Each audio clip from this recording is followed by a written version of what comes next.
Hola, ¿cómo están?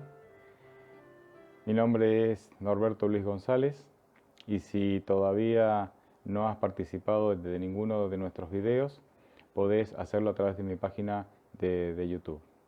Hoy vamos a continuar con la serie El árbol del conocimiento del bien y del mal y lo haríamos estudiando el segundo tema que tiene por título Control.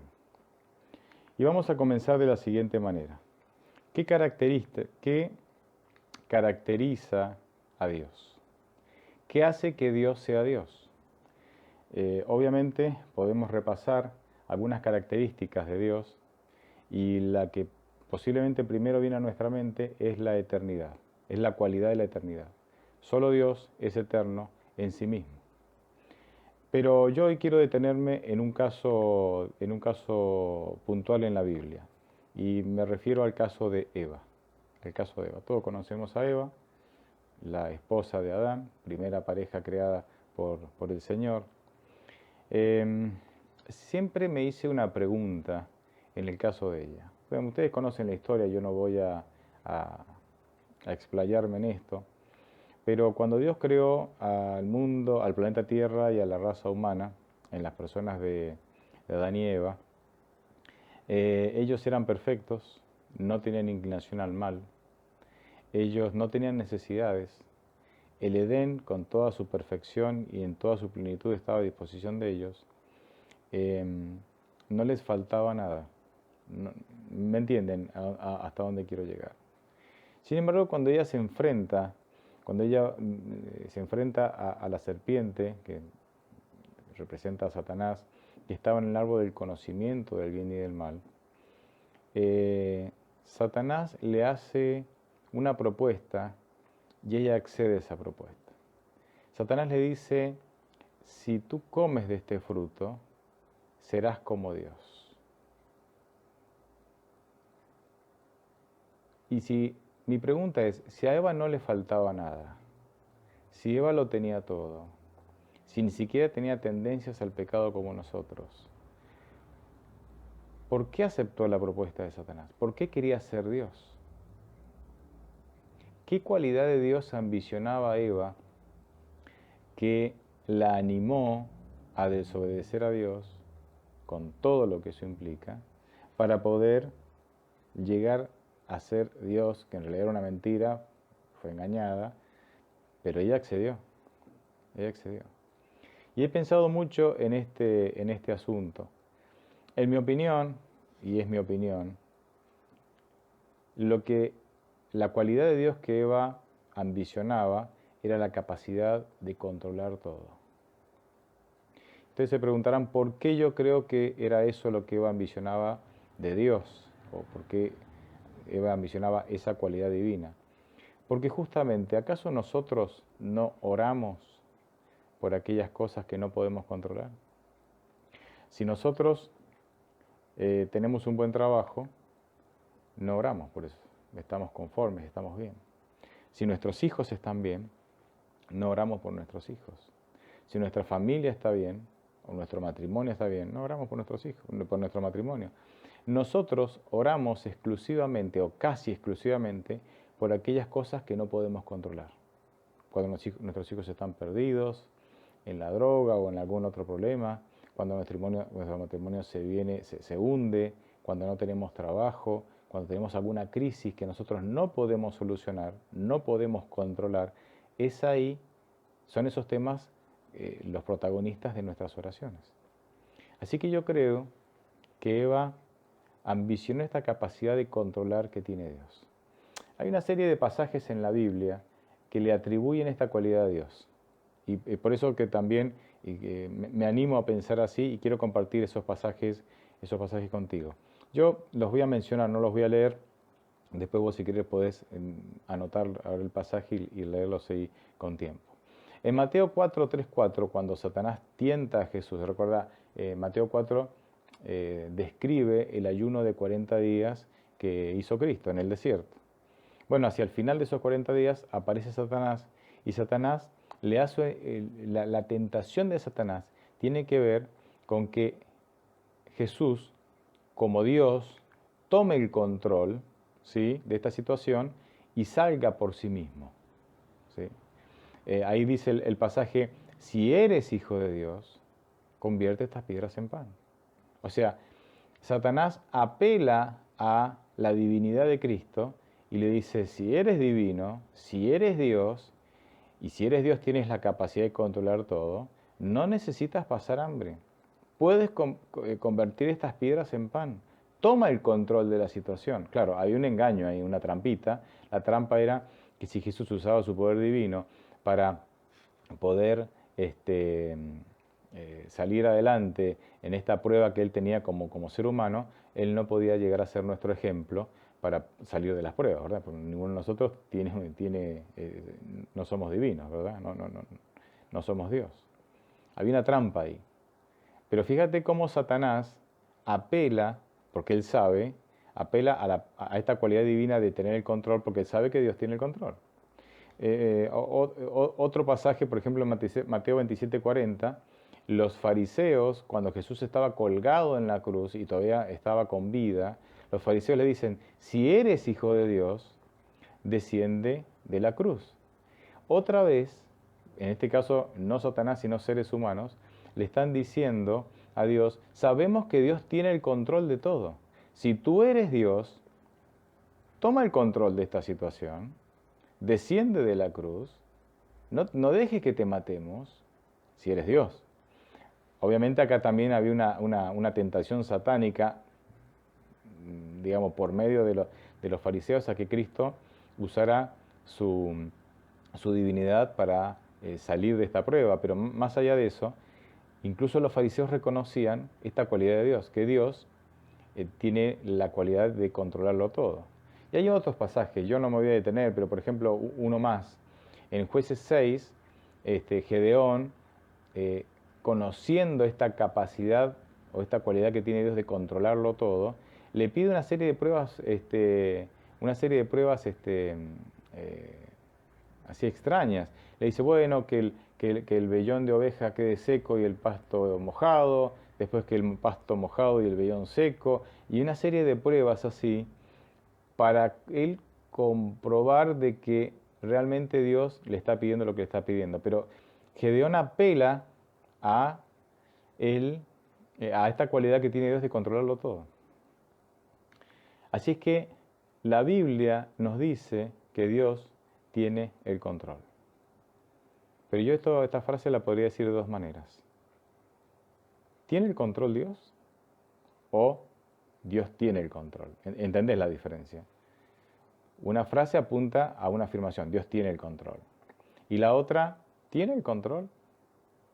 La realidad es que yo personalmente, no sé vos, yo personalmente, no quiero servir a un Dios que no tiene el control. Porque si Dios no tiene el control, podrá ser un ser superior, pero no es Dios. Porque si Dios no tiene el control, no hay garantía de que Él pueda cumplir sus promesas. Él ha prometido cuidarnos, sustentarnos, protegernos, ha prometido salvarnos. Pero si Él no tiene el control,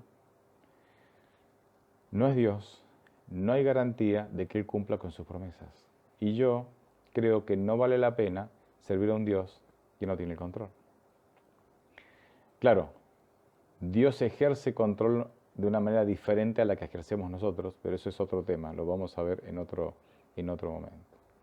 Quiero detenerme brevemente entonces ahora en el caso de un personaje bíblico, de una persona, de un hijo de Dios en la Biblia, que aprendió esto no de la mejor manera. Nosotros vemos esto en la Biblia con frecuencia. Hijos de Dios que aprenden las lecciones que Dios quiere que aprendamos, no siempre de la mejor manera. Me refiero al caso de Jacob. Una de las cosas que más me gusta de Jacob es que Jacob en el Génesis 25, 22 al 26, ahí Dios, desde antes de nacer, ya dice, ya revela cuál es el propósito que tiene Dios para él. Les cuento así brevemente la historia, ustedes pueden leerlo después. Estaba su madre y ustedes saben que él era mellizo, ¿no?, con Esaú. y en el vientre sentía que había una revolución en su vientre, ella estaba embarazada, y entonces alguien, un profeta, se acerca, y ella estaba desesperada, y un profeta se acerca y le dice, dos naciones hay en tu vientre, que ya están rivalizando dentro de tu vientre, dos naciones hay. Y dice, el mayor servirá al menor, algo que era totalmente, que iba en contra de la cultura, ¿no? En el clan familiar, el mayor, el hijo mayor siempre heredaba el liderazgo del clan familiar. Y no solamente el liderazgo, heredaba muchas más posesiones, ¿no? El primogénito heredaba el 50% de las posesiones, y el otro 50% se repartía en el resto de los hermanos, de los descendientes. Entonces, pero acá Dios dice, no será como la cultura lo indica. El mayor servirá al menor. Qué interesante, que antes de nacer ya Dios le dijo a Jacob, tú serás el líder del clan familiar del pueblo de Dios. Sí, la cultura dice otra cosa, sí, las costumbres dicen otra cosa, sí, la tradición va por otro lado, pero mi plan, dice Dios, es que vos seas el líder. Él ya sabía el propósito. Ahora, Jacob fue creciendo. La mamá de Jacob y Jacob mismo conocían esto. Bueno, el padre también, ¿verdad? Isaac también. Conocían esto. El problema es que los años pasaban y Jacob, y la mamá especialmente, en el relato vemos eso, veían que esto no se cumplía. No se cumplía. Porque la verdad, la realidad, es que para que nosotros disfrutemos del plan que Dios tiene para nosotros, para que disfrutemos del propósito que Dios ya tiene para nuestra vida, nos hace falta dos elementos importantes. El primero, la fe, la confianza, que el Señor lo hará en su momento y Él sabrá cómo lo hará. Y el segundo es la entrega para que nosotros podamos disfrutar ese plan. Si yo no le entrego el control de mi vida a Dios, si no le entrego mi vida a Dios para que Él la controle y la dirija, entonces Él no puede cumplir con el propósito que tiene para con nosotros. Miren, este fue el gran problema de Jacob. Jacob, como pasaba el tiempo y este propósito no se cumplía, él decidió tomar el control. Habían algunos puntos acá que lo hacían que para Jacob y su madre esto fuese difícil, que era que el padre tenía preferencia por el mayor. Y aparentemente tenía toda la intención de entregarle el liderazgo del clan familiar a Esaú, al hijo mayor. Pero aunque lo hubiera hecho, Dios en su momento hubiera cumplido con su plan, con su promesa. El tema que hay que tener, para que el propósito de Dios se cumpla en nuestra vida, para que los planes de Dios se cumplan en nuestra vida, necesitamos fe, confianza y entrega. Y la fe nos ayuda a esperar. La fe nos capacita para que esperemos los tiempos de Dios. Miren, podríamos hacer un breve resumen así de 2 minutos de lo que fue la vida de Jacob cuando él toma el control de su vida, le arranca el control de su vida de las manos de Dios y toma él el control de su vida. En Génesis 25, del 27 al 34, él extorsiona a su hermano para que le venda el derecho de ser el clan familiar, la primogenitura, que Dios ya se lo había prometido. Pero dice, bueno, Dios se demora, yo lo voy a obtener de alguna manera. Ahí intenta extorsionar a su hermano para que se lo dé. En Génesis 27 él se disfraza. Fíjense, cae en el engaño. Fíjense lo bajo que cae. Para engañar a su padre, para que su padre le dé la promesa, le dé la bendición para que sea él el líder del clan familiar del pueblo de Dios, a través del engaño. Fíjense, obtener bendiciones a través del engaño. Esos son nuestros métodos. Eso es lo que hacemos nosotros cuando tomamos el control de nuestra vida. Usamos métodos fraudulentos para que se cumpla el propósito de Dios. No hay nada más contradictorio. O sea, hacer la voluntad de Dios con métodos que Dios no aprueba. Bueno, podríamos hablar 1 hora de eso, pero fíjense a lo bajo que cayó Jacob cuando él intenta controlar su vida. En Génesis 29 conoce una chica. En Génesis 27, como engañó al padre, haciéndose pasar por su hermano, cuando su hermano se entera, lo quiere matar, así que él tiene que huir de su casa, de su familia, solo. En Génesis 29, en la casa de un pariente lejano, él conoce una chica, Raquel. Claro, no tiene dinero para pagar la dote, así que tiene que trabajar 7 años para poder casarse con ella. Pero Labán, el padre de su suegro, digamos, el padre de la chica lo engaña y entonces tiene que trabajar, le da a la hija mayor, entonces tiene que trabajar otros 7 años por ella. Génesis 30, como al principio Raquel no podía tener hijos, comienza a tener hijos con otras mujeres. Ya era un problema tener 2 esposas, pero ahora empieza a tener concubinas con las cuales también tener hijos para que Raquel sienta que podía a través de la concubina ser madre. Génesis 31, huye de su suegro. Su suegro lo persigue para matarlo, pero por gracia de Dios no lo hace. Génesis 32, se enfrenta a su hermano que lo quería matar, que no lo mató porque Dios le mandó un sueño diciendo que no lo haga. Y en Génesis 32, 26, él entra en una crisis, justamente antes de encontrarse con su hermano, entra en una crisis y se encuentra con Dios. Y ahí entonces le dice, no te dejaré si no me bendices. ¿Por qué Jacob llegó aquí, hasta este punto, hasta esta crisis? Fíjense, Dios le dio su propósito, tú serás el líder del clan familiar. Jacob le faltó fe, le sacó a Dios el control de su vida, dijo, dame el control, lo voy a tener yo.